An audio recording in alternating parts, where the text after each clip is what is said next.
today's episode, we're going to be looking at replacing the alarm control module in my Porsche Cayenne 957. You might want to replace this for one of two reasons.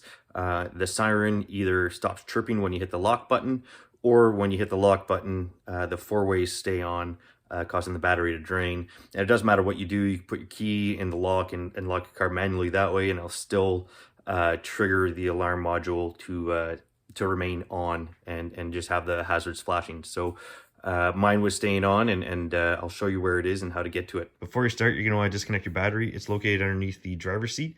It's just two triple square M10 bolts that are holding the front down. And then it rotates back and you can get to your battery tray under there and get a 10 mil to undo your negative terminal. Coming under the hood, you have this little cover here. It's just two Phillips plastic screws or pressure pins really.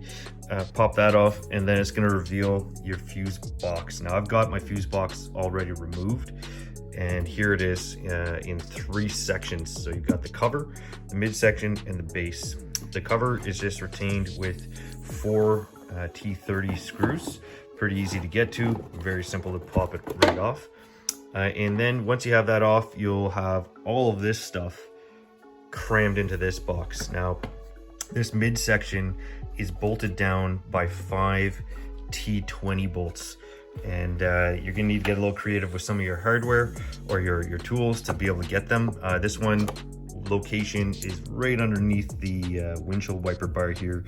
So the only way I could get it was with a tool of using a socket and a bit in it. The other couple ones are fairly easy. So once you have all those bolts removed, you're going to start working on the fuse blocks here. So they're just held in with some tabs at all these locations here. And you just kind of press them in with a flathead screwdriver. These two blocks are actually adjoined, but you can separate them for to make it a little bit easier to separate. Again, that's just a little tab there and it comes apart. And then you're going to want to start looking at these colored connectors here. So there's the tops and bottoms to them. So you're going to take the tops out. The tops have these tabs, two tabs that wrap around the base and click onto these little wings here.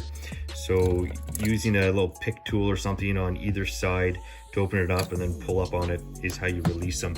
These guys go to the ECU, so you swing that out of the way. The rest of this stuff goes to some other shit.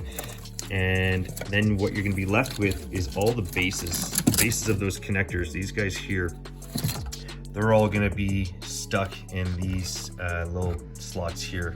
You just get a flat head and you push on each side as you're pushing down on it, and that will cause them to drop out.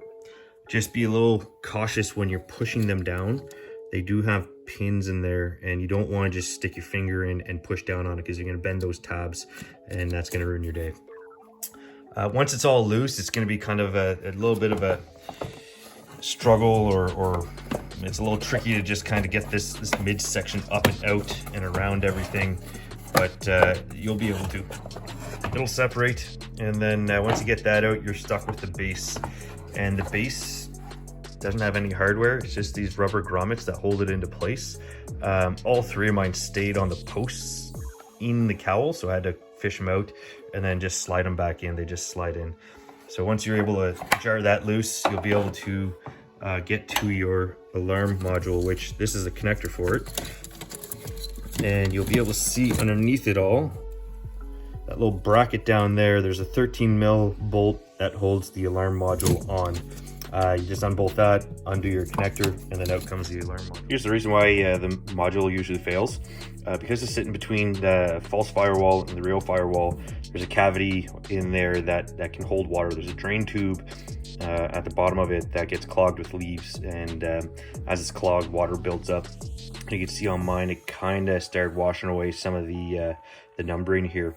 So something you want to be aware of is to clean out all the leaves while you're in there, and make sure that drain port is nice and clear, which is rests behind your wheel well liner. One other thing I recommend is to verify the part number that you have.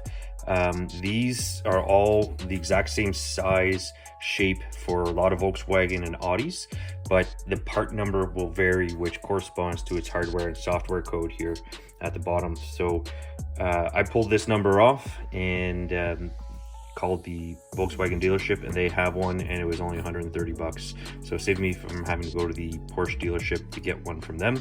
And yeah, just pop a new one in and you'll be good to go.